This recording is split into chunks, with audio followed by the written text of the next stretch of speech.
Welcome to Flat Earth Debate Live. I'm your host, Nathan Oakley, and if you are new to this channel, or you've not done so already, then be sure to subscribe. Hit the bell notification icon and join button if you'd like to become a Nathan Oakley 1980 channel member and keep up to date with the Flat Earth Debate. If you would like to support the channel, there is a super chat that runs alongside each of these shows while they are live, and there's also a PayPal, Patreon, crypto, and thanks button in the info box below the video. Most importantly, if you'd like to join the discussion, simply mute the page you are currently watching, then click the link in the info box below the video to join the panel and express your views on the nature of Earth. If you do join, please don't swear. If you do, you'll be ejected, and if you are, please don't try to rejoin the stream using sock accounts. You'll be warmly welcome back on the next stream. Please also share the show on social media. Sharing the show obviously increases the live audience, but this in turn increases the chances of a more diverse panel, so please share the show on Facebook and Twitter. Now, we are joined by Neil, 10th Man, and a whole bunch of people in Discord, so welcome one and all. Good morning, good morning. Hey, good afternoon. Good afternoon, good afternoon. Now, we have had horrendous computer issues already, so if this live stream is cut short, you may only be privy to it while it's live, as I'll presumably delete it immediately if we only get 3 minutes out of the stream, as we have done in other live streams like this with the computer on the edge of failure. Nevertheless, we're going to do a bit of housekeeping, so sit back and enjoy if you're amongst the 26, 28, 29. It's going up quickly, people who've just joined us right at the beginning. So enjoy the live stream. I'm not going to suggest you share the show just yet. Anyway, any evidence of a physical geometric sphere edge? That's a horizon, formerly known as Earth curvature. No evidence. Oh, can you hear me? Yes, Well, we there's hear evidence you, right Owen, there. hooray! Okay, I wasn't sure. I'm not seeing myself move. Ah, now I'm seeing it. Okay, right. Yeah, there's evidence of ball win, but not of Earth curve. That's for sure. Okay, your psychiatric issues aside, any evidence of Earth curve, physical geometric sphere edge horizons? Like I was saying, that this is why we can debunk the globe claim, because there isn't.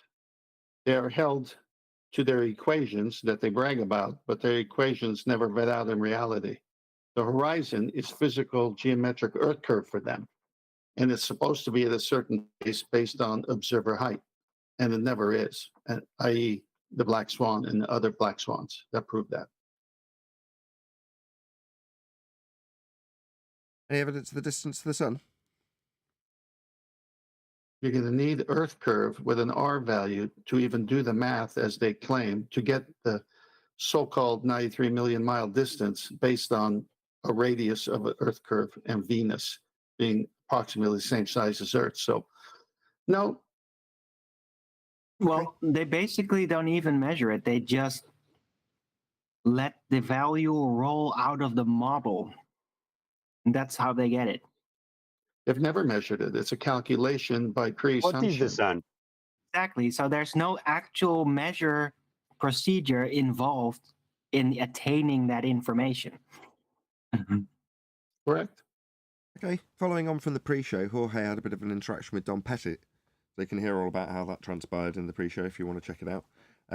But in line with that discussion, any evidence that you can have gas pressure, like we're all breathing, without the necessary antecedent of a container to press upon? Nathan, are you trying to ruin my move?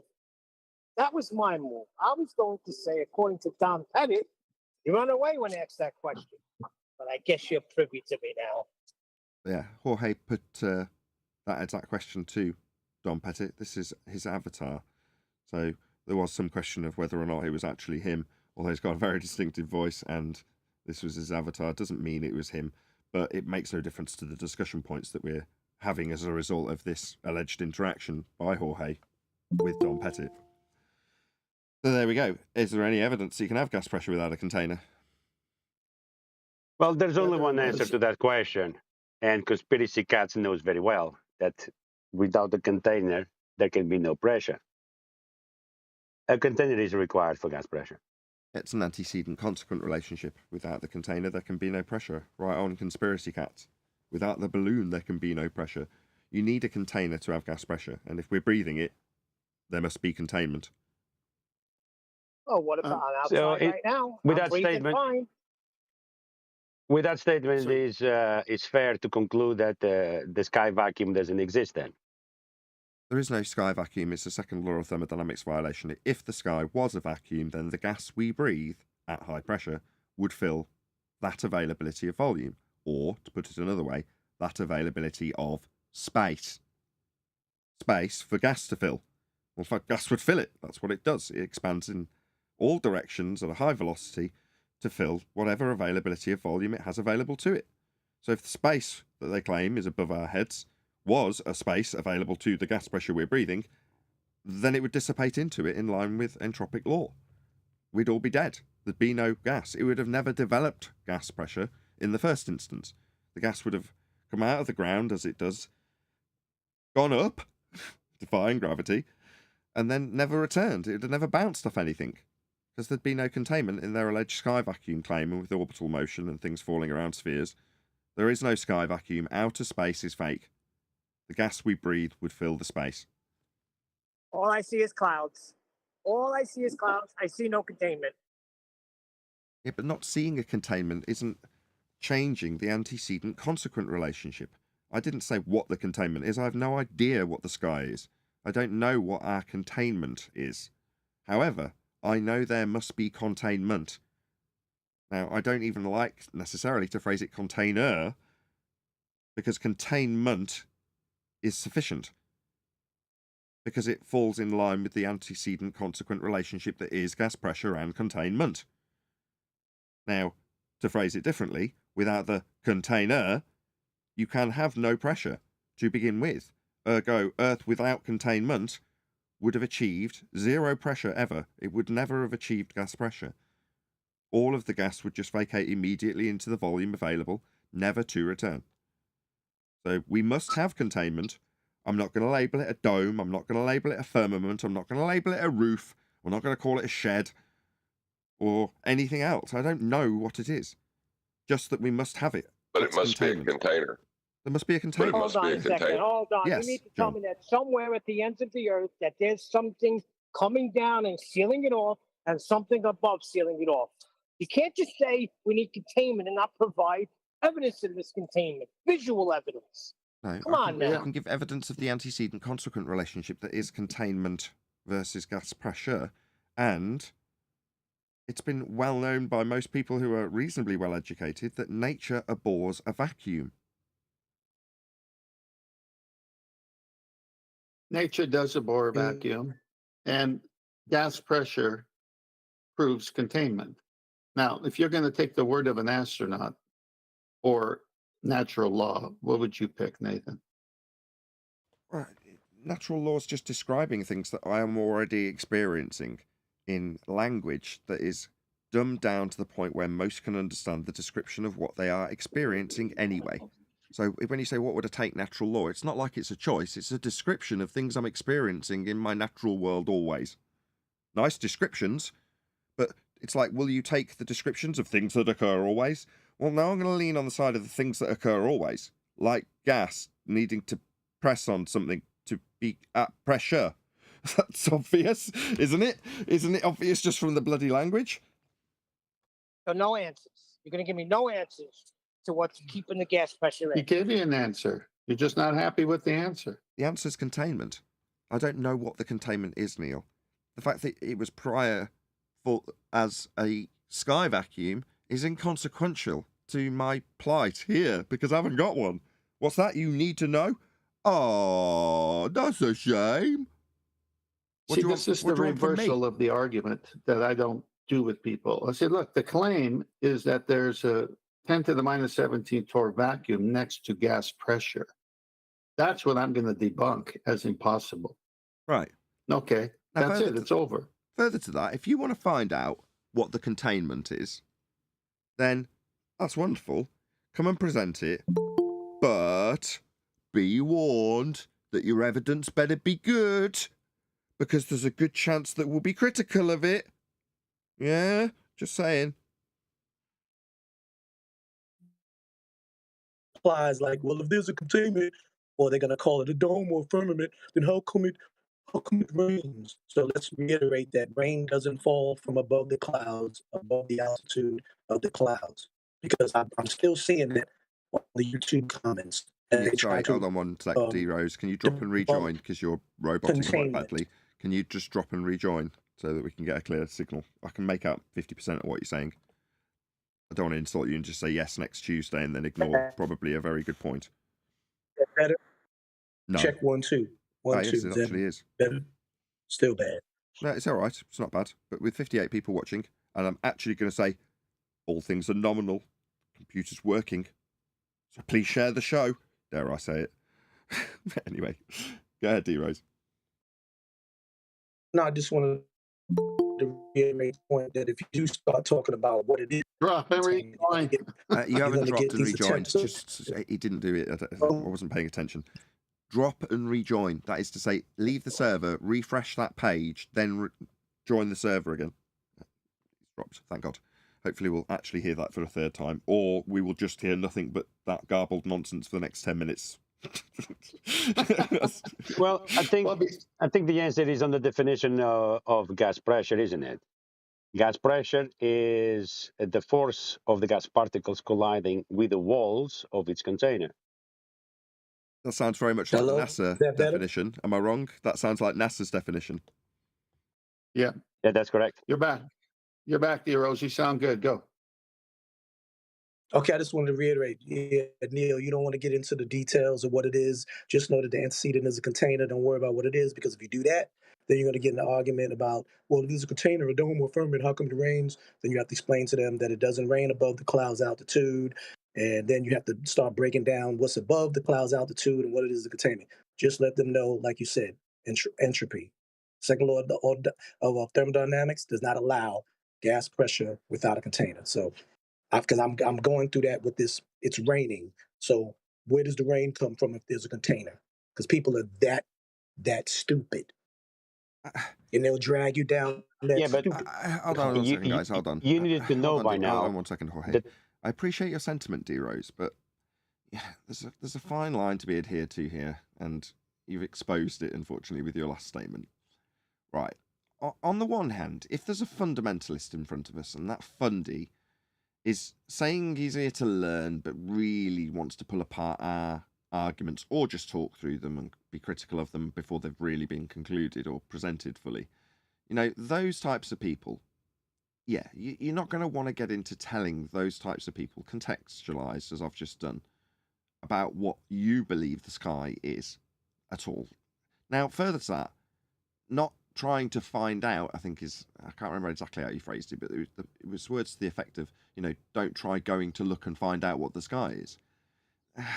That is so dangerously close to saying, let's not investigate what the nature of our reality is.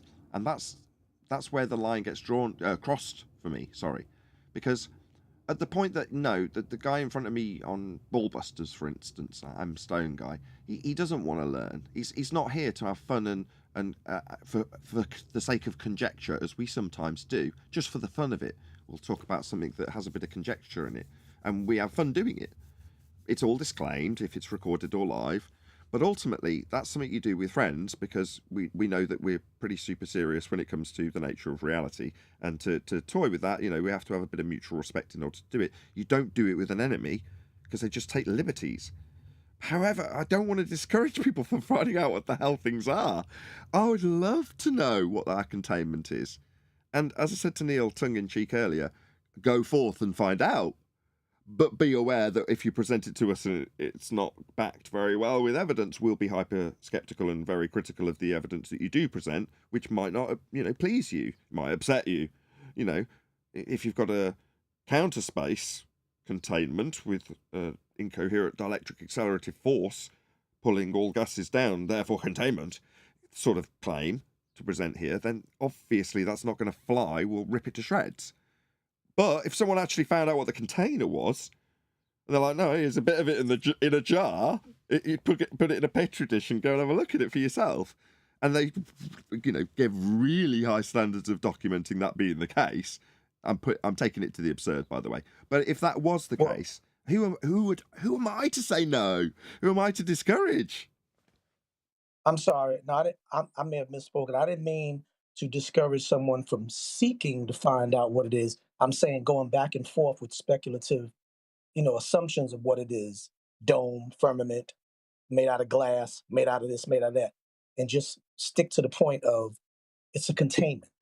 How far it is, how high it is, what it is, not too sure. Not saying don't go and find that out. I'm just saying going back and forth with a normie or a numpty or fundamentalist who wants to debate and say, well, that's the case. How come it rains? Explain that, because then they'll drag you down the stupid hole of basic science of what we were taught in middle school about where it rains, where the rain comes from, and such and such. That's what I'm saying. I'm sorry. Because it rains in an Ethereum. Good morning, guys. Good morning, Jocko. Yeah, the issue is they haven't accepted the debunking of their globe in the first instance. Exactly. The black swan. Exactly. It's fun to have a bit of speculation amongst friends, but if the person is simply trying to get to that speculation to pull apart your speculation about an aspect of something they don't want to relinquish and they've failed to concede, in other words, they aren't admitting, I understand, we can't have a sky vacuum, but what do you think it might be? If they said it like that, we would all go, okay, so we're all clear. You know it's not a sky, but you know space is fake then. Okay, well, we don't really know would be the first answer if we were honest and we didn't know them very well. But 6 months down the line, might we be japing about what we think it could be?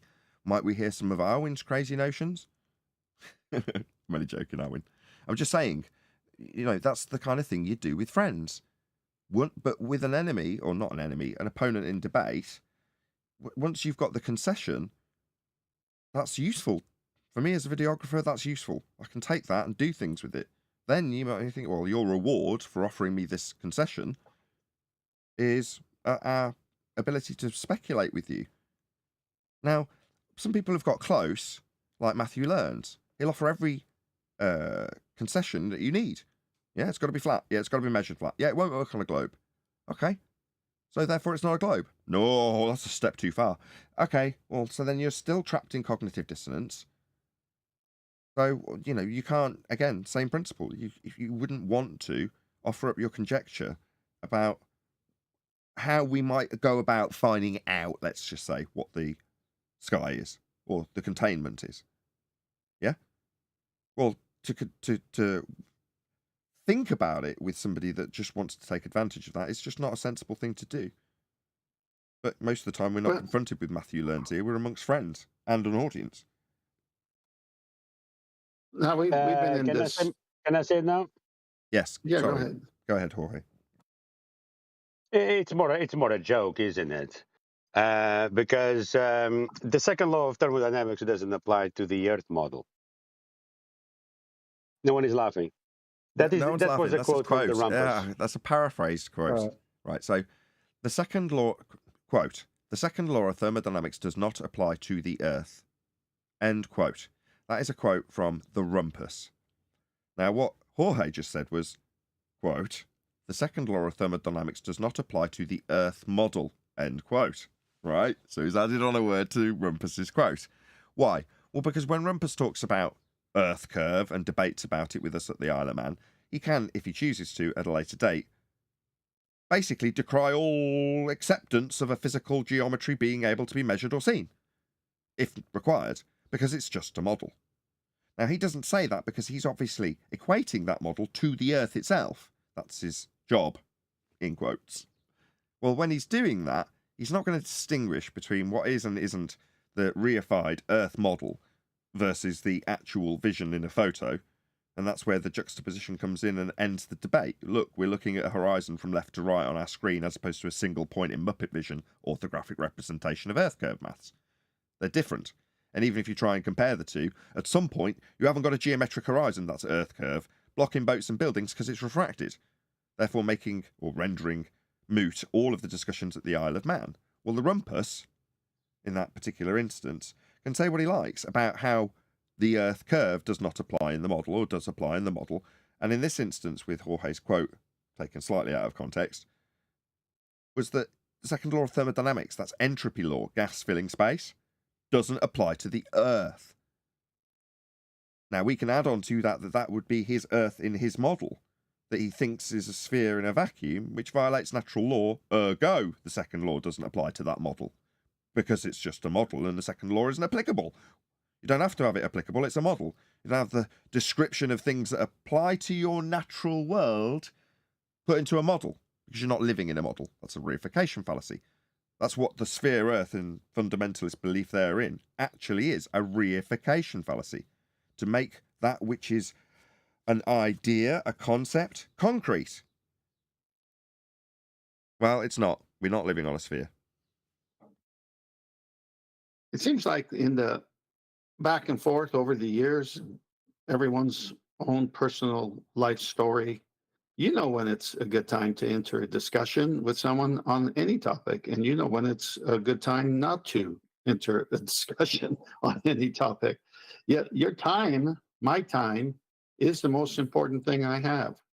And who I share it with better be, judged by me wisely, because you just get into these back and forths because the people you're talking to sometimes have different set of rules than yours. So it's always good to ask with a question. Is it important to you that I validate my research? Will you listen? If they say, no, I'm not talking to them, I don't care. It doesn't matter to me. It's like you put all the time into learning things and you're become a subject matter expert or close to being one. And then a friend's friend or someone on Discord wants to challenge you, hasn't put even 2 minutes in it. And so you got to find out, what's this guy going to do? Is he got a listening ear, or does he just want to mock because he's going to parrot what the establishment has told him to do, or what he's seen others do? So it's like, no, I'm not going to share my time with you unless you ask me to validate what I've researched, which means your lips are shut, your ears are open. Well, the answer to that question is yes, although it was buried in the middle and probably rhetorical. But the sentiment of the blind spot in the video I put out over the weekend was echoed by several commenters, not just one, as I often jokingly say when I say several. There were actually several people who said, no, this is also the reason I like the show. Not, I'm paraphrasing all of them together when I say all this.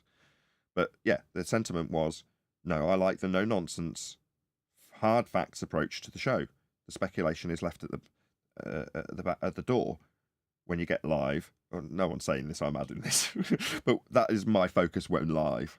In other words, there's pretty much a free-for-all in the pre-show. It's a warm-up to get people in the mood to talk generally, and then I can keep the focus of the show as it is live, so that we're not speculating about ice walls or speculating about domes.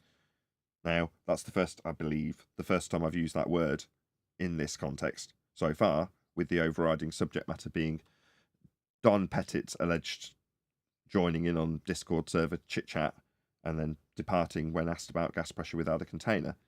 Now, that is the overriding argument here. You can't have gas pressure without a container. What is the sky then? Don't know, don't care. Well, you're saying it's got to have containment. What? Actually, no, I'm not saying it's got containment. There's a positive claim that it's a vacuum. That's not my claim. But I can undo that positive claim by saying that you would require containment for the gas pressure we're breathing to rebut the assertion that we have a sky vacuum. That doesn't put me in the position to make a positive claim and have to defend what I think the sky is, or even assert that we must have containment. Because in rebuttal to a claim that the sky is something, that's a sky vacuum, otherwise known as outer space, in case you're not familiar with the show format, outer space, the sky vacuum, is a positive claim I'm not making. I can refute it. We need containment for the gas pressure. So we must have containment is a conclusion that I used to very cleverly lead debate victims, let's call them, to make them say it. Well, by saying what you have led me to, they would then repeat, we must have a container then. What is it? You tell me, you just told me that we must have a container, sir, would be my reply smugly, as I force them into the position of logical consistency where they would have to tell me that means we must have a container. Oh yeah, is that right? Is that what you are telling me, victim? Will you tell me what the container is, I would ask, given that it's now their positive assertion that there must be a container.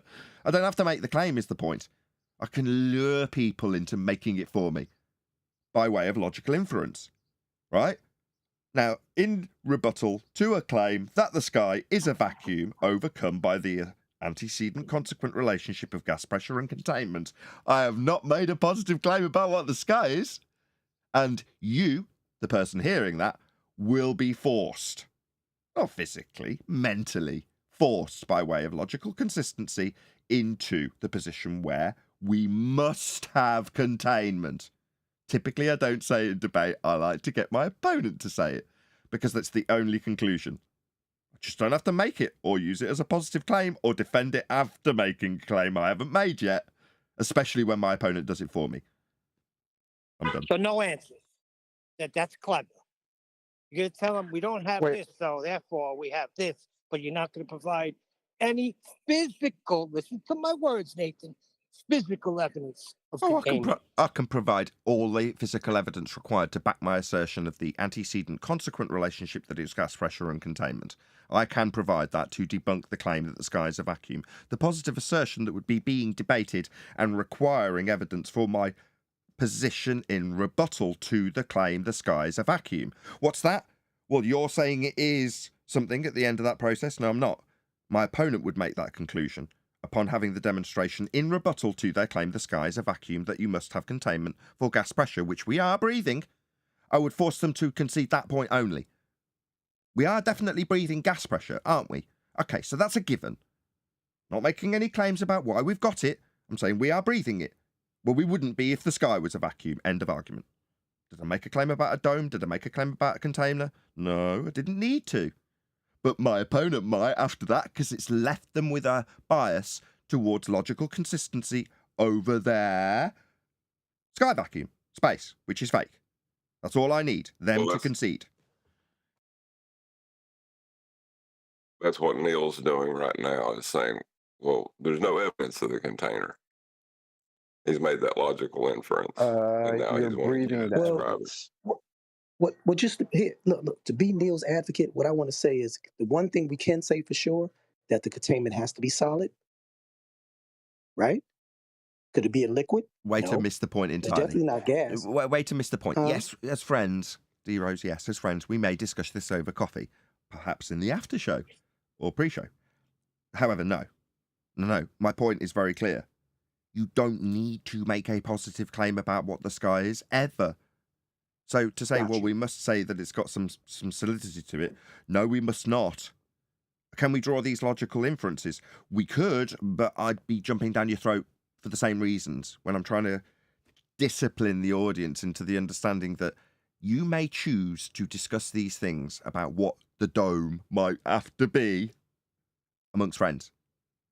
Just know that the argument doesn't require you to do it as a flat earther, unless you're making a positive claim. And if you are, and I've said this to Neil 3 times now, you better make it good, because we're going to be skeptical. Because we've already been duped with sky vacuums, haven't we? Right, You don't Nathan, need that a was my point replacement. earlier that got misconstrued. That's what my point was earlier. I wasn't saying by cease trying to find out, or I'm just talking about don't even use it, even with a normie. Don't get into that. We're all speculating. We don't know, but it's definitely due to entropy and the laws of thermodynamics. There has to be a containment. That's the point I was saying earlier. Yeah, Period. and that's the point that we started End of off with story. and discussed in the pre-show when we were discussing Jorge's interaction with Don Pettit. Exactly that. At the point that the guy who's claiming he's flown around in the sky vacuum, sorry, am I claiming to have gone to the sky? I don't know what it is beyond commercial flights. I have no idea. That doesn't, even doing those doesn't mean I know what the bloody sky is. Far from it. No. This man, on the other hand, says he's orbited in a sky vacuum. Okay. Positive claim, then. Much. Yeah, there he is in his bloody spacesuit. How do you have gas pressure that I'm breathing here and you are breathing now to talk to me without a container? If you've been to a sky vacuum. It's that simple. Now, he didn't give you, Jorge, that is, an answer. Because he can't. Right? But it makes what he says a lie. His claim wrong. His religion falsified. What's that got to do with me? Oh, but you're a flat earther debunking it. Oh my, I must immediately provide you alternatives. No. Far from it.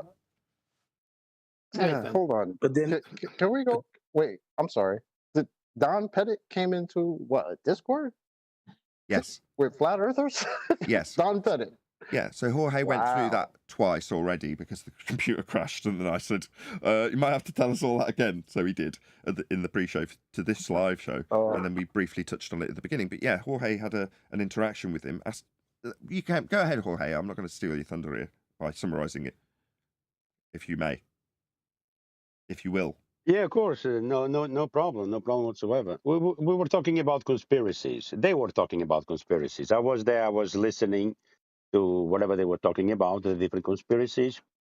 They didn't touch on anything in particular, but they were saying that people fall into these conspiracies, blah, blah, blah. So I said hello, and then I said I agree with some conspiracies that we cannot prove, but there are some things that we can prove for ourselves, you know, and anyone can verify those things. And I mentioned just to take one out of the so many questions that we have. How can you have gas pressure without a container? I asked. So there was a silence for a second, and I did a mic check, and they said, yeah, coming through. So I asked again, how can you have gas pressure without a container? The rebuttal was, where is the dome? I said, excuse me? Yeah, where is the dome? I said, well, what do you mean? Wow. Yeah. When I look at the sky, I see no dome. Therefore, the sky is not a vacuum. If the sky was a vacuum, yeah, you needed to have a dome to separate the gas pressure from the outer space.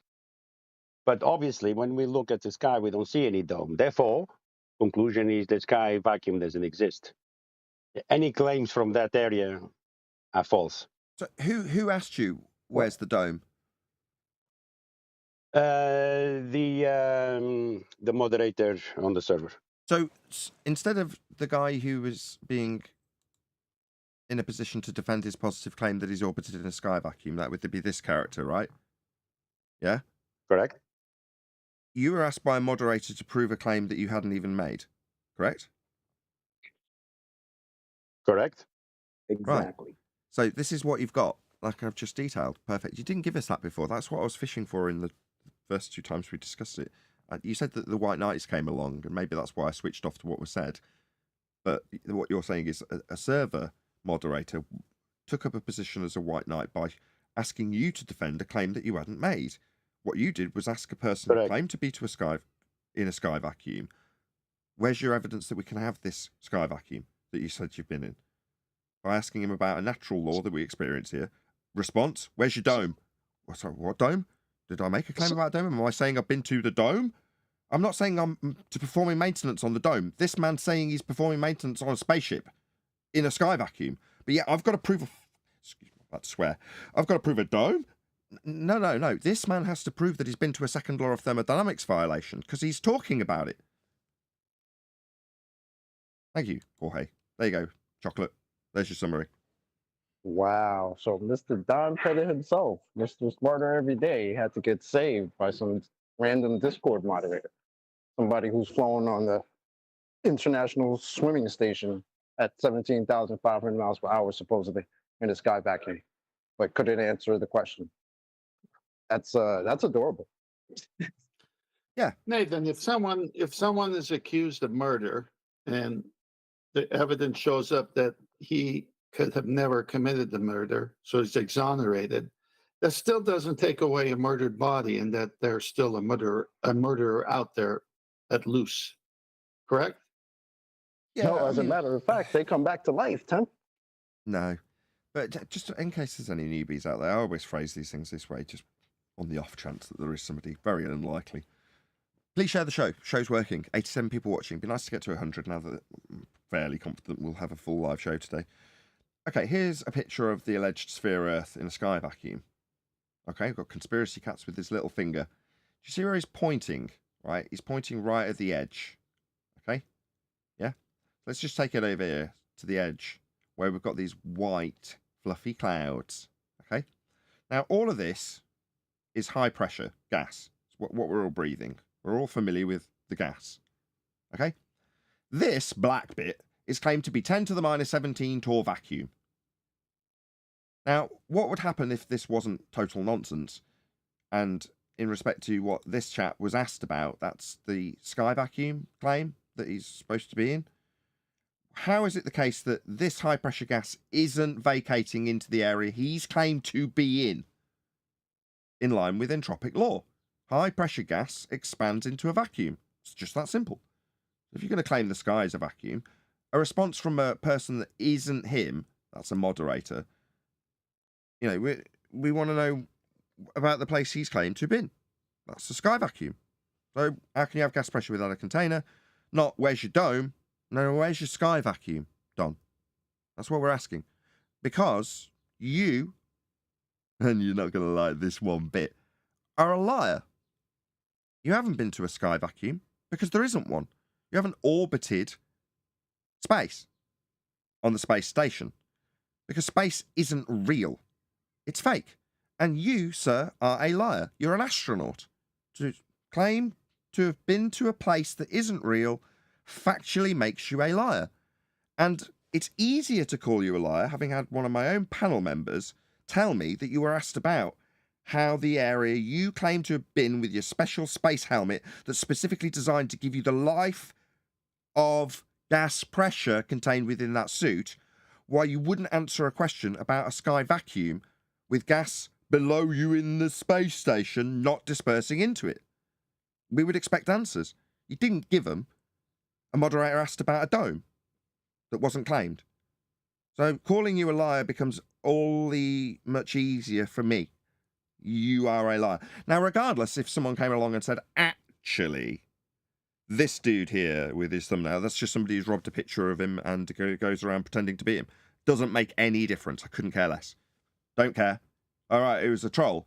Oh, well, Don, you better get in touch with that troll because it's caused you a lot of grief because we're now questioning you and your sincerity when it comes to the sky vacuum that you claimed to be in when you said you were orbiting Earth in the space station, a light that we see in the sky. Now, that light that you said you were on would be a complete fake, fraud, lie, making you a liar. Just want to get that summary in before we get the ball rolling with everyone else. Go ahead, whoever it was that wanted to go. Well, I was going to say the moderator come to that conclusion too, because he was wanting to know about the container we would need, assuming that it's a dome, and already accepting that Don Pettit's a liar to ask that question to begin with. Correct. Without sounding arrogant, my next question to that person would have been, oh, so you concede we must have containment then? Because they're the one postulating it. Obviously, it's been put to Jorge as a straw man, non sequitur, that he hasn't claimed, and a burden of proof reversal fallacy to boot. But nevertheless, even with all that in tow, I'd have still put it back at the moderator. Oh, you, the one who just said the word dome, are asserting that we must have containment. So you concede that the place this man says he's been to is fake then, because we must have containment for the gas pressure we are asking him about. Yeah, but, you know, it's one of them. Well done, Jorge, for putting it to him at all, giving us the justification to have this discussion. Even if it was a troll, doesn't matter. Really doesn't. Correct. That's why I put it the question. Yeah. And the answer to Jorge's question in regards to how can you have gas pressure without a container, you can't. The gas would fill the space. Exactly. I gave them the answer as well. Because that is the only answer for gas pressure. One more time, Jorge. And then, John, go ahead. I did give them the answer. Because there's only one answer to that question of gas pressure. The container is required. Simple as that. There's only one answer. Indeed. Glad you delivered that to him personally. Go ahead, John. I was going to say, or stony silence from a liar, and then someone else jump into White Knight. That could happen too. Quick, save him. It's too bad that the guy. There's a third. Go ahead, Chocolate. I was going to say, it's too bad the guy that he interviewed, or interviewed him on the Smarter Every Day, when he asked him, well, you know, what would happen if you had a leak? And Don's best response was, well, you'd have a leak. It's too bad that he didn't ask him, well, why is all the air not leaking away from the Earth? Being that you think if you're in this little tin can washing machine 250 miles above the Earth can have a leak, Why is that not applied to the Earth? Unfortunately. You got to carefully phrase these things. You bring up a photo like this from Wiki, and go, man, this is quite old now. Oh, wow, handsome you were 20 years ago, Don. Yeah, I was, wasn't I? I can't do his adenoidal voice. Anyway, yeah, handsome fella. What's this orange getup? What's all this about? Oh, well, that's a spacesuit. Oh, wow, what's that for? Well, it's to maintain the high pressure gas I need to breathe when I'm out in a sky vacuum. Oh, that's very interesting. So why do you need it? Well, because if I didn't have it, the gas would expand into the vacuum and I'd die. I see. So as you're looking down on Earth, you're saying that the high pressure gas you're breathing at the same pressure as Earth has would expand from your space suit into the area of volume known as space. I see. Why isn't Earth's gas pressure doing that? Whoops. Here we are. Exactly. Here's Earth at a high pressure. You looking down on it. Here's Don, this little mouse pointer. That's him floating around. Wow, I'm in the ISS in a model that the second law of thermodynamics doesn't apply to. Honestly, liar. Meanwhile, he's in an area 10 to the minus 17 torr vacuum, or whatever alleged value they ascribe to it closer to Earth. Meanwhile, high pressure gas not expanding into vacuum. What's Don got on? Well, he's got a pressure suit to stop him dying because the gas in his suit would expand into the vacuum, but Earth's pressure isn't. It's absurd. It debunks space. It makes him a liar. It is that simple. You get to gravity yet? What about it? A non-force force that you can think of as a force that develops an emergent force that's in a pseudo-Riemannian force space-time dimension, having formerly been a mass-attracting mass out of date by 108-year rhetoric, with torsion bars pulling balls in sheds to show us that mass attracts mass when we have gas expansion into areas of volume by way of natural law, debunking the assertion that mass attracts mass and we don't have a pseudo-Riemannian force space-time dimension to exist in and have geodesics bent within to cause a non-force of gravity. So But there's what a about downward vector. There's a downward vector. I just knocked 3 things off a work table. They all fell to the ground. it? We've just spent the last 25 minutes discussing how gas expands in all directions to fill the availability of volume, and the fact that it comes out of the ground and expands at a high velocity and would expand into space, never to have developed gas pressure for us to breathe ever, if the sky, pointed at now in this picture, was a vacuum. So while you say we have a downward vector, what the hell are you babbling about, given that the gas we breathe would fill the space based on the fact that it comes out of the ground and goes up? Was one of those things you just knocked off your table gas, Neil? He pushed it through the gas Ah. when he interfered with it. All right. So in between breaks of working, I'm trying to interject something. I'm going back to Neil's argument. You got to understand that when we get into that discussion, whether with normies, whether with atheists, whether with globers that do what they did to, was it Adam, I believe, when he was in that thing with Thomas Pettit, whatever his name is, and they'll say, well, show us a container. The first thing they go to is to infer the scriptures. That's the only thing that's documented. Whether you want to consider what the Bible is, that's a documentation. Not only that, but other books of ancient scriptures will say the same thing about a firmament. And then when you start looking up the definition of it, like the way Righteous did it sometimes, to try to substantiate exactly what it is, whatever it is, we still didn't get to the conclusion. But that's the point, what Neil is saying. At the end of the day, we don't have to go into it, but when we're challenged, sometimes that's the first thing that the normie does, who's a pro-flat earther. They'll say, oh, what evidence do I have? The only evidence I have is the same type of evidence that anybody else has when they talk about celestial navigation or, terrestrial navigation. They go to the documents. What's documented? Unfortunately, the only documentation really, other than other books that are related to scriptures, that are subsidiary books of secular form, is the scripture. And it'll talk about the firmament. And the way it's expressed is the same way it's expressed about containment, which is kind of a solidified response to someone that says, well, can you explain to me the dome or the firmament? So just as Neil's advocate, I can understand why Neil is standing strong, on what he's saying. All right, back to work. Okay. You don't have to give a replacement once you debunk a false claim as a false claim. You don't have to give a replacement. I don't understand why we have to. They're throwing that on us because they just lost their sphere, their globe, their outer space, all this stuff. They just lost it right there. And so they have to change it up a bit. And then they say, well, show me the container. Well, the antecedent for gas pressure is containment. I don't have to show you anything. We're breathing gas pressure. I just debunked the space claim, the vacuum of space next to gas pressure. So what else can I debunk? Curvature of Earth, black swan. What else can I debunk? Navigating by the stars, flat plane. What they're so lost at this point that they want someone to fill the void. Once you show, yeah, well, if it's not this, then show me what it is. All right, I'll show you what it is. I'll show you what it is by showing you what it isn't. Right. You've been They need to show us. They need to show us the container because they're claiming this pressurized system adjacent to a vacuum, and that can't happen without the container. So, where is the container? Nice summary to take us on to exactly that, the housekeeping question that this discussion started. And we've just tipped over 100 people watching, so please share the show. We will have an extended live show because I'm going to see if I can stress the computer and make it fall over so I can spend the rest of my day testing it because that's fun. Anyway, please share the show as we have actually got one, which is great. But yes, precisely, One Deck. That brings us nicely back to the housekeeping question where we ask our opponents who have the positive claim, is there any evidence you can achieve the gas pressure that we are breathing without the necessary antecedent of a container for the gas to press upon? I don't see a container.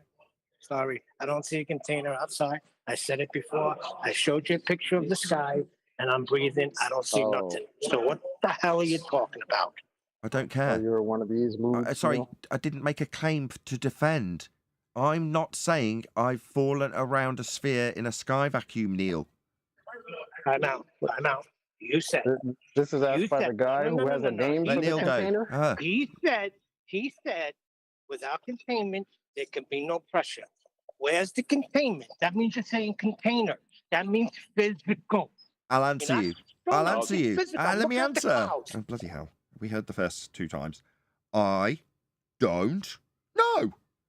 However, why did you think you knew? Well, because people like Don told you it was a vacuum. Okay, so we're all clear. I'm not telling you what the sky is. I'm telling you that to have gas pressure, any gas pressure, not the gas pressure this man says he's violated when he visited a vacuum, which nature abhors.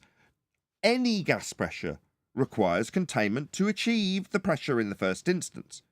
Now, knowing that, and not making any claims about the sky, I propose to this man that he is a liar because he claims he visits an area that violates natural law where the gas at pressure would fill if it was true. Now, I don't know what's there to replace his story about what he says the sky is, and I don't care.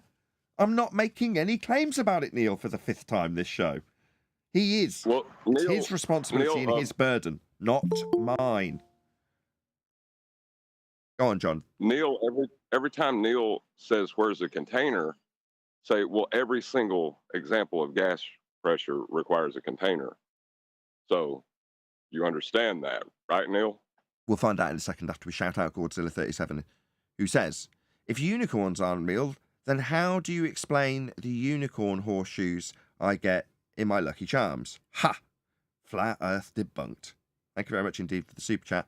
Yeah, it is akin to saying, well, if you're claiming unicorns and I disprove your claim of unicorns, well, then why would you turn around to me and say, well, what are they then? Given that I've used unicorns to explain something that isn't actually true. So if I use unicorns to explain why all things go up, and then you debunk my claim that all things go up using unicorns, and then I say, well, what are they then? If not unicorns, what have you got? I mean, the container as well, if we say where it is, it must be at the most outer limit of the furthest gas particles, what they're pressing up on. That's where it is. That's where the container is. I love it. I love it. You're going to get an earful now, aren't you, on deck? Just like D-Rose did. well, if this was the after show or pre-show, we might have just had a little happy discussion amongst friends about what it'd have to be. I don't care what it has to be. I know I'm breathing gas pressure. That's all I need to know.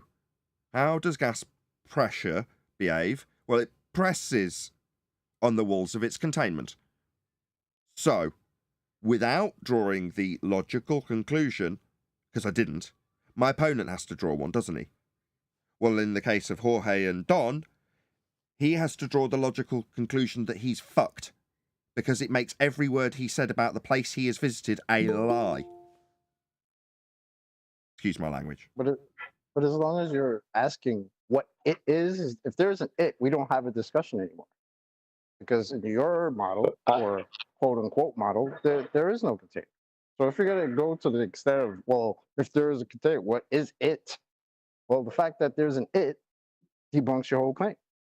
So thanks. But I wasn't saying that's it. Well, I wasn't saying what is it. I was saying where is it? It has to be whatever it is at the furthest point. He's gonna get another earful, isn't he? Yeah, Where is it? What is it? Hold on, let's see if he can tell himself off. Then he won't get an earful from me. Go ahead, One Deck. Yeah, we just know it needs containment. We don't have to go any further. Yeah, what it is, That's all where we it need is, to know. who cares? It's not your burden. Suddenly you're in a position to, oh, right. So, One Deck, how do you come to this conclusion of the distance of your container that we must have, that you must now prove because you've got a distance for it? You know, just, it's not your burden. I'm again, like I said to D Rose, I don't want to stop people investigating this stuff. And if you find out and can prove it to me, and I'd be elated. I'd love to know. I'd disseminate it on your behalf. I'd sing your praises. I'd cite you. But we don't get that. But we don't have to. It's not our burden. You might be fascinated with what the sky is. Good for you. I mean, I am too. I've got to be honest. That's why I'm doing it with this particular example. First question I asked. So, all right, space is fake and... okay. Why is the sky blue? Nobody knows. I'm still asking that. It's 8 years later. So I'm obviously keen to know. So I nothing don't know physical if, to show me, right? Hold on a sec. I don't think you could attack One Deck on that because there has to be a point of vector change for pressure to form to begin with. So his question is valid, or his statement is valid. For you to have gas pressure, you need containment. So you need a point at which the vector of gas changes. Okay. But how does that strengthen or weaken their argument that there must be a set distance for the vector change upon pressing on the walls of a container, which must be there by way of their conclusion to my forcing them into a logical consistency that cannot be denied when it comes to the antecedent consequent relationship? How far it is just leads them to put you in a position to justify it when you don't need to. He's not wrong, and I'm going to agree with you, John. He's not. He hasn't. He got a smile, a semi-earful, a pretend that he might get an earful, just to make my point again. And you are right. He doesn't deserve an earful for that because he is justified. Likewise, the point that D Rose made is equally justified. Has it got to be physical? D Rose postulated yes. Is he right? I dare anybody say no. So he's right. But he still got an earful, didn't he? Right? Why? Because the point I'm making is it's not our burden. Who cares? Ignoring mine, though, right? No, Neil, I addressed yours. When you asked, where's the container, I said every single example of gas pressure that exists No. requires a container. You're talking about something physical. You need to show me some physicality. Stop with the nonsense. I can show you any example of gas pressure requiring a container. Are you accept breathing that? physical Hold on, air? can I just say I quite like this new Neil. Keep going, Neil. You're doing really well.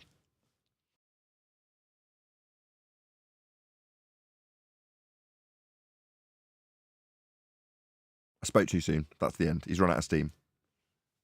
Somebody put another 25 cents in him quick. Somebody's banging. I gotta go on mute. I was just saying that's the antecedent consequent relationship. When they ask for the container, you should just have to reply every single example of gas pressure that's ever existed required a container. Okay, at this point, I'm going to say, right, because we've had some computer issues today, I am going to round out, but we are going to stay live. So I've done this a couple of times. So if you have been watching recently and seen me having computer issues and saying, right, I'm going to stress the computer where I typically round out, it's just my opportunity to say a huge, massive, enormous thank you to both Discord and G+ panels for making today's live and pre-show possible, should we have an error when we're actually going to continue live. But of course, also a massive thank you to all of you for tuning in, liking, commenting, sharing, subscribing, joining as a member, hitting the PayPal link and all that good stuff. Again, just in case the computer does crash when I try and put it under a bit of a heavy load. So there we go. We will stay live. Stay tuned. Don't go anywhere. But if the computer crashes, you'll know that you've been thanked for joining us in the meantime. So hopefully the discussion will continue and that won't kill the conversation. We'll see. Yeah, I've got 2 videos for you in Master D. Still didn't show me any walls. I could have done them at the beginning of the live show, but now I'm just going to stick a game on or something to stress the computer. It's Pettit. It's Don Pettit. Come on. Is it a short clip just to familiarize? The second one is very short, and the first one is very short. One is like 1 minute long. The other one's like 4 minutes. But you just have to play it. It's so funny. Okay, you didn't have to take your whiny tone. Okay, Nathan. We'll play it. Can I answer where the container is? You can, because you've got 3 seconds before this ad ends. You could maybe say that it's where all the microstates are. Most people won't be familiar with the number of microstates available or otherwise when you're describing the second law of thermodynamics. So unless you've got 25 minutes to quantify what you've just said. Well, no, I'm just saying you could say that to someone in the opposition and they couldn't deny it. I can't even see Don Pettit in this clip. James Cameron on fundamental flaw of design of Titanic submarines. That's not me. Who sent That's this? not what I posted. Who's messing with the? Who's putting this in Master B? Right, someone's going to get told off. Astronaut Don Pettit. Okay. Maybe it was me pressing the wrong button. I'm not going to blame anybody for that. It might have been that I skipped on accidentally. Okay. Should we have a listen to this then? Yeah, the painful process is the shortest one. And then the other one, he's with that other guy, which is pretty funny too.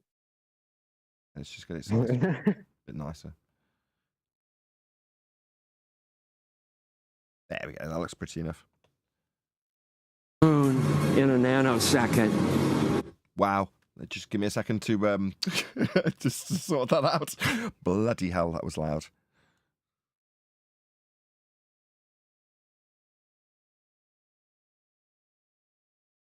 But we destroyed that technology, and it's a painful process to build it back again. In a nanosecond. The problem is we don't have the technology to do that anymore. We used to, but we destroyed that technology, and it's a painful process to build it back again. Okay, good enough. You can at least now know exactly who we're talking about, or have been talking about for this entire show. Oh, I've left it playing, haven't I? Like an idiot. Got another. Neil deGrasse Tyson. At least he made it on. He's on the thumbnail from the previous show, so there he is. If you came for him, that's how much you're getting. Now he's gone. Hang on. Okay. You played the shortest one, which is the one we all know. But play the next one where he's going back and forth with the other astronaut. And look how they play off each other. And then the guy who put this video did a cartoon. Have you ever looked away from Earth into the black void? Yeah. Because you can see, because you can see the stars. Oh yeah. You know, and pretty much all the time you can see the stars. It's not a black void. I mean, it's black, but there's all kinds of little polka dots. There's all the stars there, and the cool thing is about it, you can see it during the day. Yeah, you can, and there's more than stars. You can see planets. You can see moons. You see the gas. Magellan clouds of the Milky Way you see galaxy. The Magellanic clouds. Magellanic. See, I just wanted the Magellan there's a large clouds. one and a small one, right? Yeah. And then you can see the zodiacal light. Whoa. Whilst from Mark space. Cameron. This is from Mark Cameron. Whilst in space, have you ever looked away from Earth into the black void? Yeah. all because the you can time. see, because you can see the stars. Oh yeah. You know, and pretty much all the time you can see the stars. Yeah. It's not a black cool void. thing. I mean, it's black, but there's all kinds of little polka dots. There's all the stars there, and the cool thing is about it, you can see it during the day. Yeah, you can, and there's more than stars. You can see planets. You can see moons. You see the gas. Magellan clouds of the Milky you Way see galaxy. the Magellanic Clouds. Magellanic. See, I just wanted the Magellan there's a large clouds. one I didn't and a want small one, right? Yeah. And then you can see the zodiacal lights. Whoa. Have from Saturday Night Live. That's what that sounds like. That's them just talking about it. I mean, there's sounds so many. exciting. I can't remember who did it recently. It might have been Taboo Conspiracy, but he's just had back-to-back contradictions from them with this topic, precisely this topic, whether or not the stars, when they're out in space, and half of them say, "Oh yeah," and the other half say, "Oh no." It's just great. You can see polka dots. What a bunch of idiots. Lights?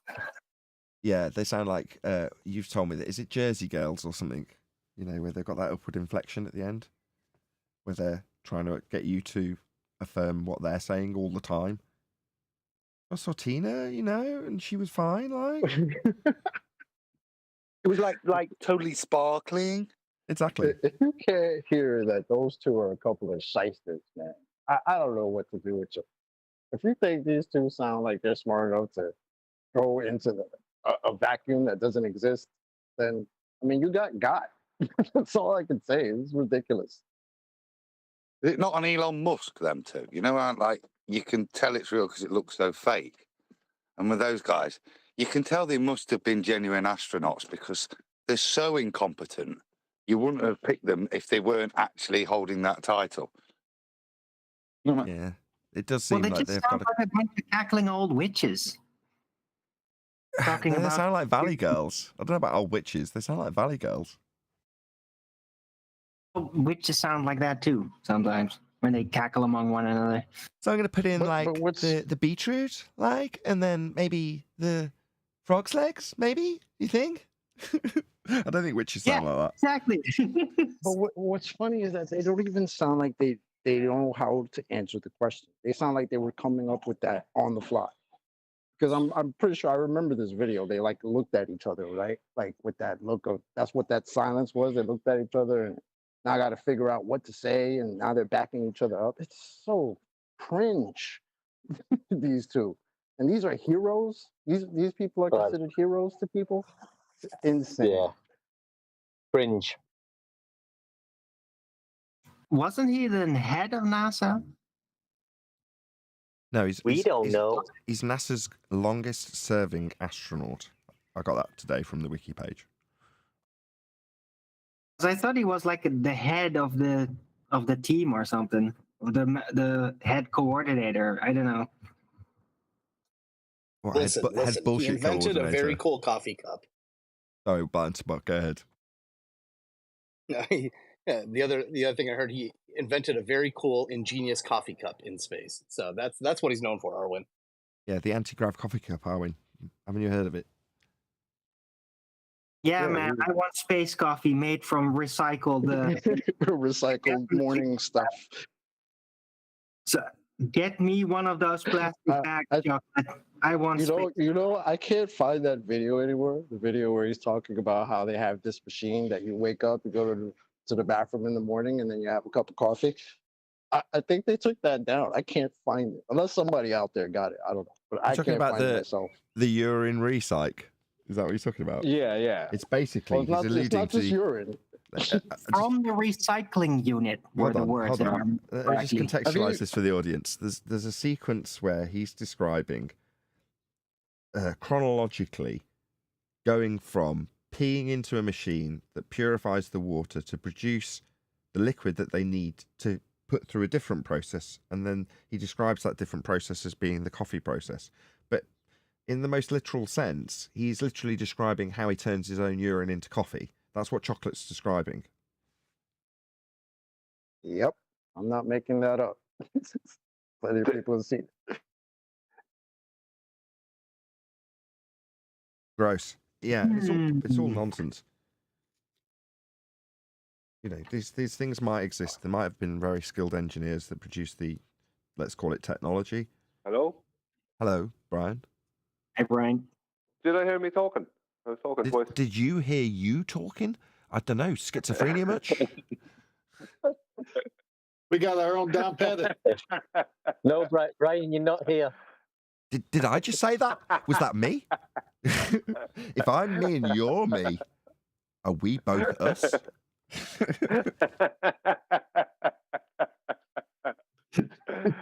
You might be on later though. Yeah, it might be on later. Yeah. I got that with Brian's stuff. 1 second, Dave. Coriolis delay. To see if you get this in, there was this boarder guy, like total boarder, big NASA fan, who bought an apparatus off of NASA, directly from NASA, made by NASA, and they said that it turns urine into water, drinkable water. And your man filled it up, right, with urine. And he went, here we go. And he took a big slug. It was just urine. He had to spit it out. He spit it out all over the table. Or whatever. I remember that. It was, a civilian just got hold of some NASA tech and just ran it. But even looking at it, he had to be nuts to drink it. And he drank it and spat it out and went, that's just straight piss. Yeah, he was disgusted. That is taking the PISS. I would a good one. I would say that was an empirical test. Well, there's some people that think that it actually has health benefits, so I don't know. Well, that's not the point he was making. He was talking about recycling it into pure water, wasn't he? So it's not like he's saying, look, there's had a bit. He's not talking about urine therapy when he's buying a piece of equipment that's specifically designed to do the thing like in Waterworld and Red Dwarf. You know, in Red Dwarf, they get stuck on the starbug, and then there's a very obvious supply problem that immediately erupts, which means that they've got to drink urine recycle, and the more they recycle it, the worse it gets. Well, that's what these guys are talking about, a machine that solves that problem. It was the same in Waterworld. If you watch the intro to Waterworld, a movie that had absolute ton of money spent on it, the opening sequence is him peeing into a machine so he can pump the machine and turn it back into drinking water. It's like literally the opening sequence. That's what he's thought he's bought. Sorry, go on, Arwin. It's some sort of distiller, but with pressure. It's interesting. Clues in the title. Urine recycle. That's recycling urine. Water recycling. You know, it's actually easier to convert ocean water into drinkable water than it is urine because of the chemical bonds that's formed in urine. Right. So, yeah, that was the dumbest scene of the movie. Nathan, the taboo video you talked about is there. You may want to scroll and find your spot. Okay, I'll get to that maybe later. I'm now stressing the computer to see if we can get it to fall over. So, John, are you saying it's easier to desalinate water on the ocean than to recycle piss? That's what you just said. Without a doubt. That's literally what you just said.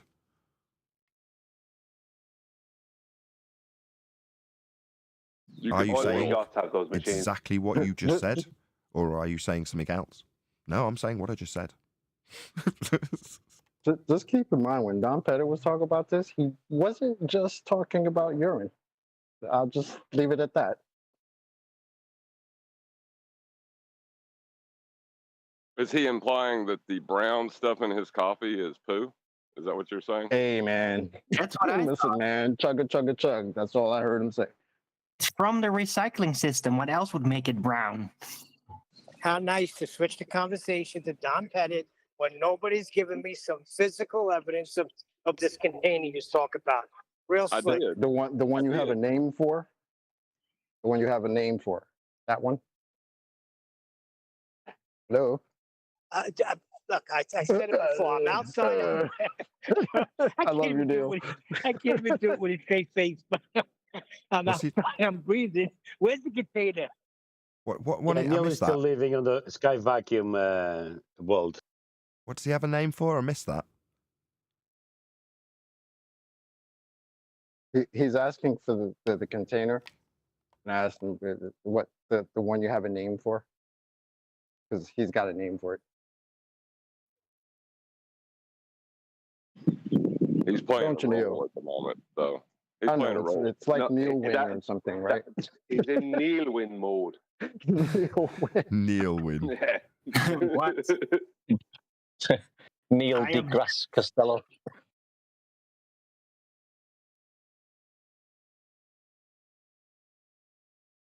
I mean, that question, the way Neil's asking it and sticking to it, is like, I'm not going to accept that this steak come from a cow unless you show me the cow. It's insane. Well, then just wait right there. I mean, what can you say to somebody like that?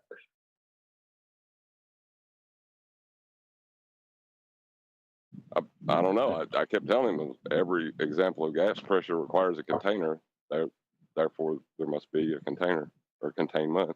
But that shows you part of the whole thing, right? Is that to keep asking you questions and to keep the conversation going again and again and again and again without reaching a conclusion, which is, I think, one of the reasons why people don't like us very much, because we try to come to conclusions.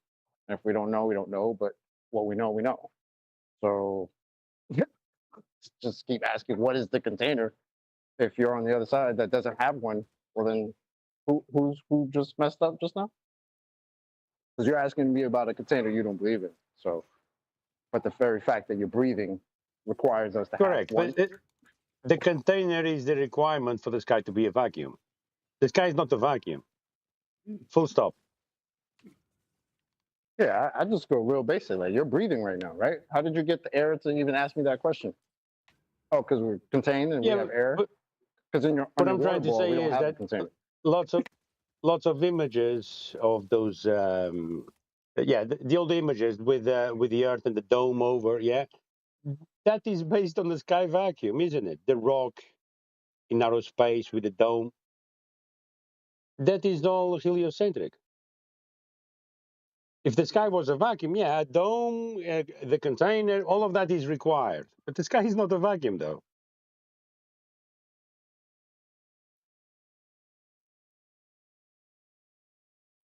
Really depends on how you define vacuum.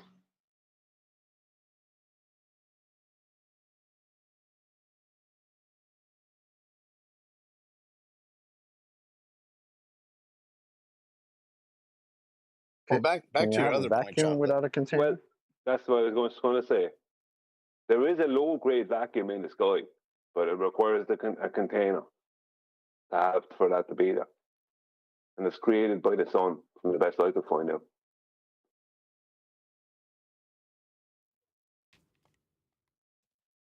Really, as far as gas pressure exists, right?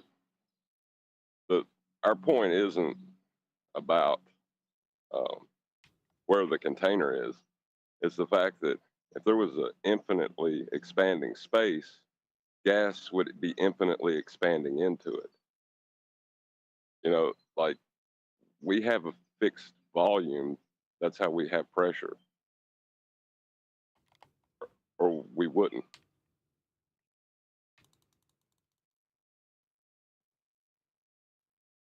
Yeah, we need to have a fixed volume and have a consistent temperature source. Still ain't show me nothing physical. Wait, what? Do you need a container for volume?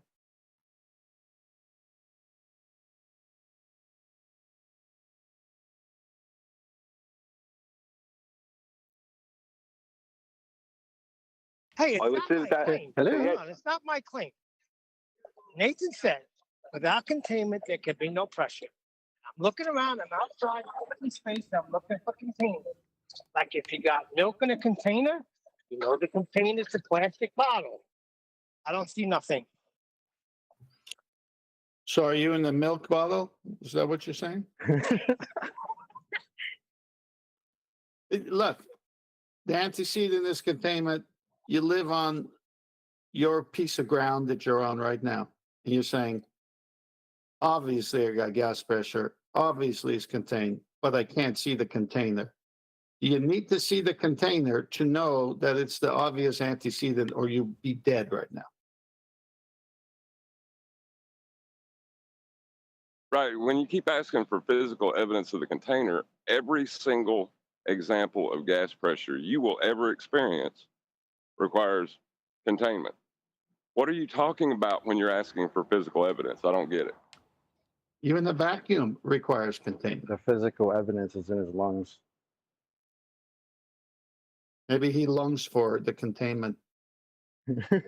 Well, like if you got to see something for it to exist, then, you know, where does that leave someone who's a materialist who believes in atoms, you know, things Means like they that? don't believe in gas, John, in the end. If you have to see something for it to exist, then gas isn't real. Yeah, like what are you getting at? What is your point in saying this? I don't understand. Information can't be real. To have gas pressure, you need a containment, right?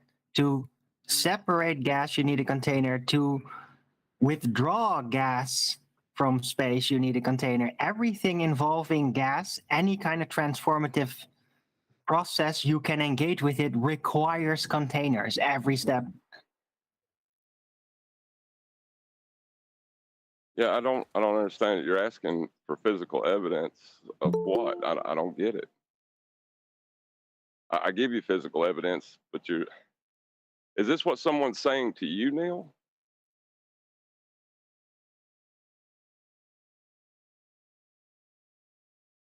Yeah, that's pretty much it, John. He's just being Neil and saying, when I bring up this argument, this is all I hear from them.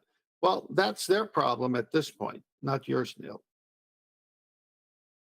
Exactly. Yeah, I can't see a fart. Does that mean the fart doesn't exist now? Like what? Like I don't understand. Like what are they asking for? A replacement. But that's the funnier part about the Glober side, right? Because they'll say something like that. I've heard that before from Globers. Meanwhile, they're telling you all about the curvature they can't see and can't prove, but they believe it. So that's pretty funny. Chocolate. Did you say that's the funny part about it?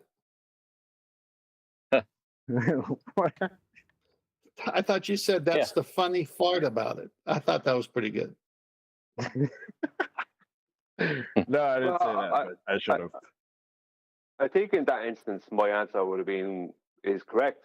It's where all the microstates exist, and just walk away and leave them go off and figure that one out. Because otherwise, they're going to keep on asking you.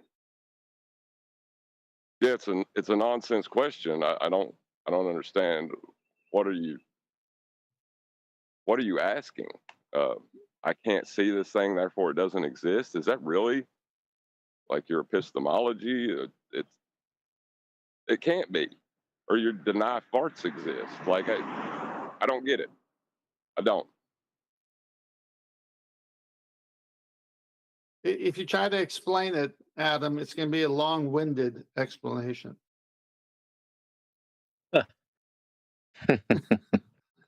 It'll blow you away, mate. When you find out, we'll blow you away. Very good.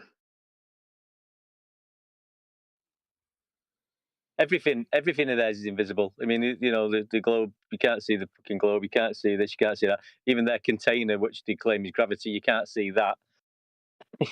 You can't see anything in the heliocentric model. Geometric horizon. You can't see it, but it's there. All their claims. That's literally what they've done for the past 7-8 years. Is tell us how all their claims are either negligible, can't be seen, or can't be measured. You don't need to see it. It's easier to see it. It's flat. It's just flat. Still no answer, huh? Okay, you guys think about it for a while. Yeah, go get a pizza. Neil, I just give you an answer. I did. Actually, go eat some beans and come back and tell us how it worked out.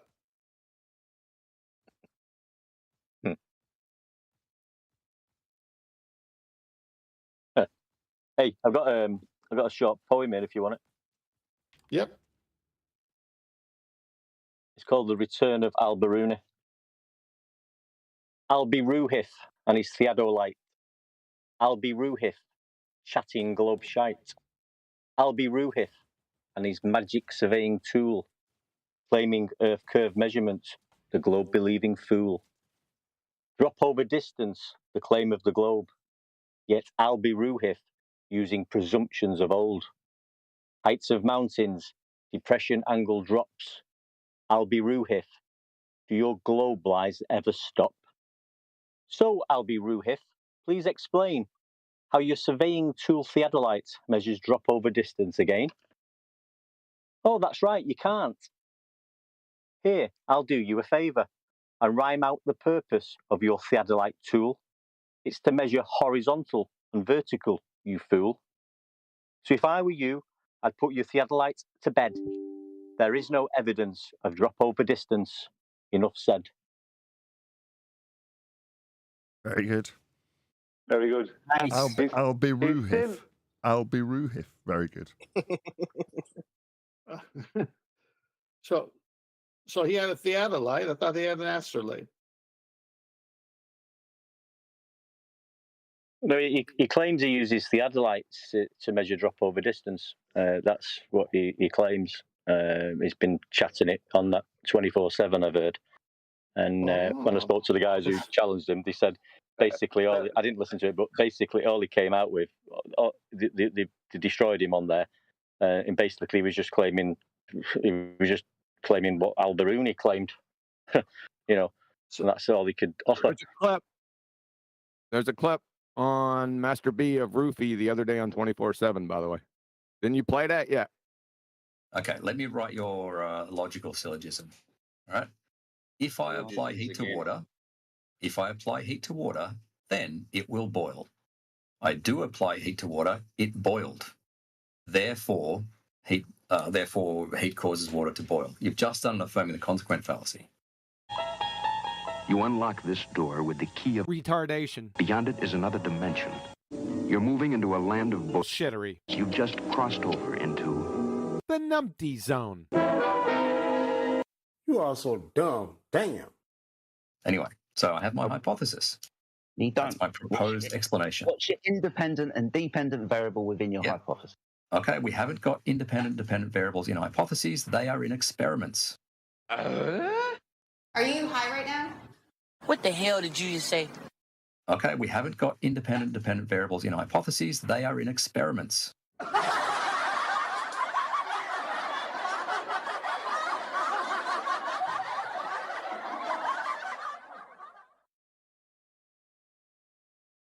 And majority of the time, they don't have a clue.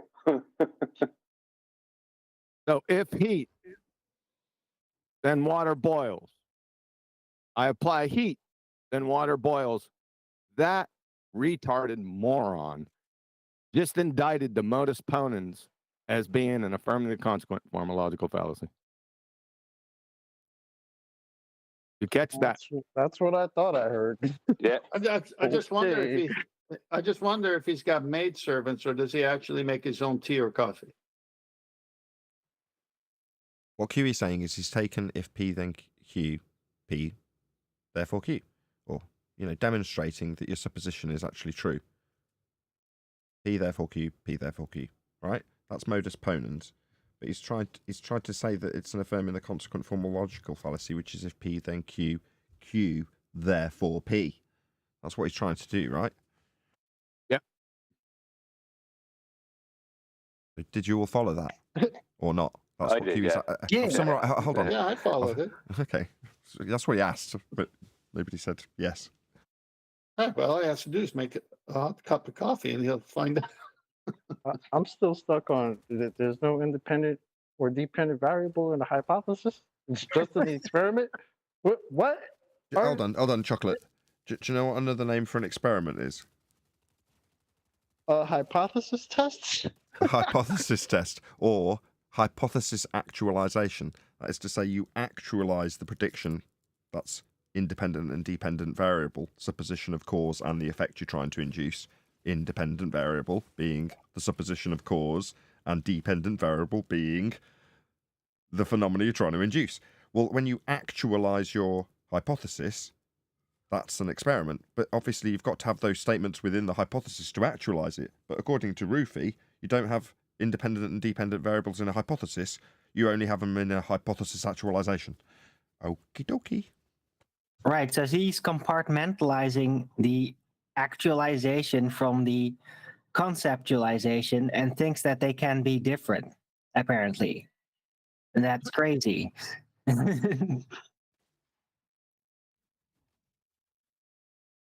don't know what to tell you. They're called numpty clips for a reason, right, QE? They're losing so bad to the housekeeping questions. It sounds like they're running out of space to debate in.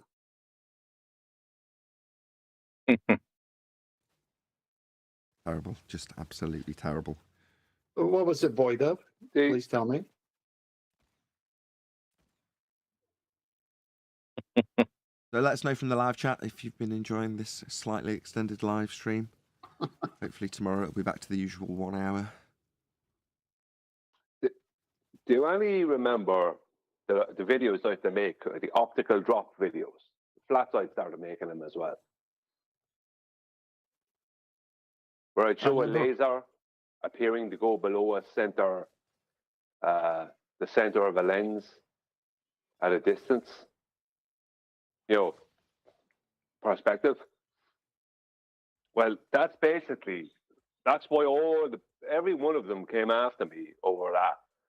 And every one of them failed when it came to the laser. They couldn't argue, you see.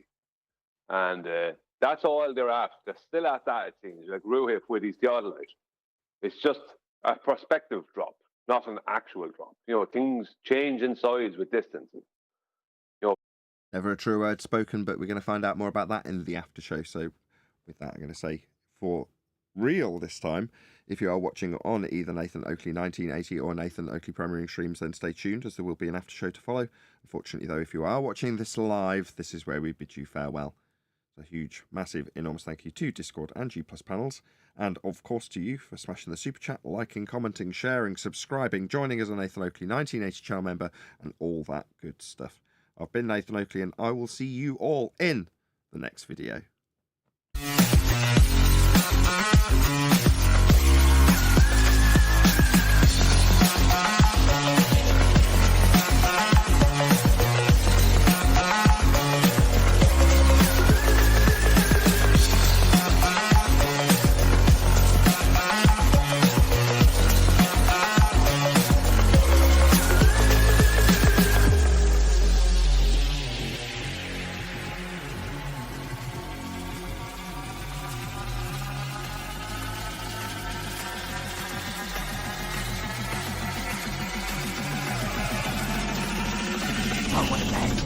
What a lovely day!